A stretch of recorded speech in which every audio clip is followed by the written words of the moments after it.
আছে কিরকম? হ্যাঁ খাবার দাবার খাইছে? গোসল করাছেন কয়বার? 3 বার হইবে। কালা কবার করাছেন গোসল? 2 বার। 2 বার করাছেন। ঠিক আছে, তো এই ধরনের রোগ হইলে কি করতে হবে? বেশি বেশি পাঁচে তুমি পানি দিতে হবে। বিসমিল্লাহ শাফি আল্লাহ মাফি, জাগ আল্লাহ দিলে 7 মাসের প্রেগনেন্ট, মোটামুটি কালকে তুলনা বাচ্চাও সচল আছে। খাবার খাইছে কিরকম পরিমাণ? আজ খাইছে ভালো, অন্যদিন আপনাদের খাইছে না? আগে এটা পুরা 7 মাস, পুরা 7 মাস, পুরো 7 মাস চলতেছে এটা। আপনার কাছে আমার পুরো 7 মাস চলতেছে। গরু বাড়াই বল, বুঝলি? জোয়ানের দিকে আমি দুধ ধরে উঠে আছে। হ্যাঁ, দুধ দেবো আমরা, দুধ দেবো বলছি। আগে তো আপনার গরু ঠিকই তুইব, দুধের চেঞ্জ করলে তো আমরা হইতো না। না না আমি কিন্তু আমরা গরু আগে গরু ইয়া করতে হইব। গরু বাঁচলে আমার একদিন একদিন দুধ পাবো আমরা।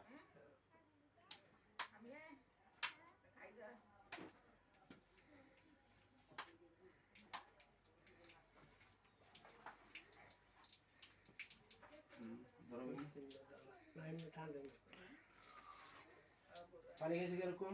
কাকা ভাই খেয়েছি।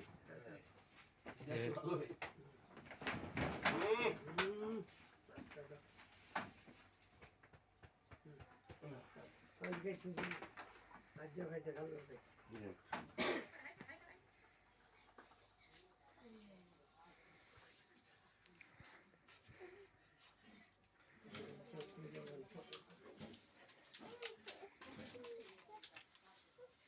এই জায়গা খাইছি আছে কোনো আরোগ্য না। ওষুধ নিয়ে এসে আমি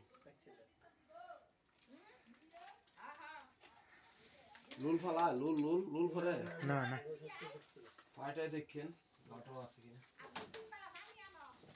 না বাচ্চা না। ডলা দেন, একটু ডলা নিয়ে যেতে।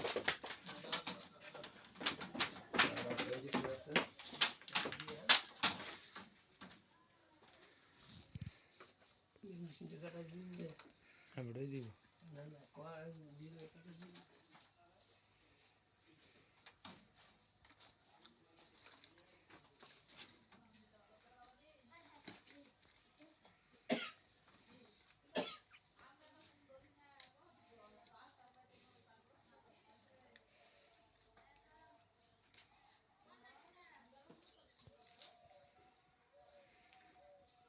আজকে নেকাদা মুচ্ছে দেন মাথা, হ্যাঁ দেন বাবা নেকাদা মাথাটা শৈল পথ তো নতো না, খানা দন ধরে শৈল তো নতো না, নেকাদা শৈল মুচ্ছে দিলেই চলব। এখানে বেশি কারণে আপনি ভবানী এই দিল 3 দিনের জ্বর, আপনি 3 দিন বাইবই এই জ্বরে। যদি আপনি চিকিৎসা না দিতেন তাহলে অতিরিক্ত তীব্রতা জ্বরের কারণে কি হয়, বাচ্চা ভূমিষ্ঠ হয়ে যাওয়ার সম্ভাবনা থাকে। কথা বুঝছেন? তো যাক আল্লাহ মুক্ত হয়েছে, মোটামুটি সোশ্যাল আছে।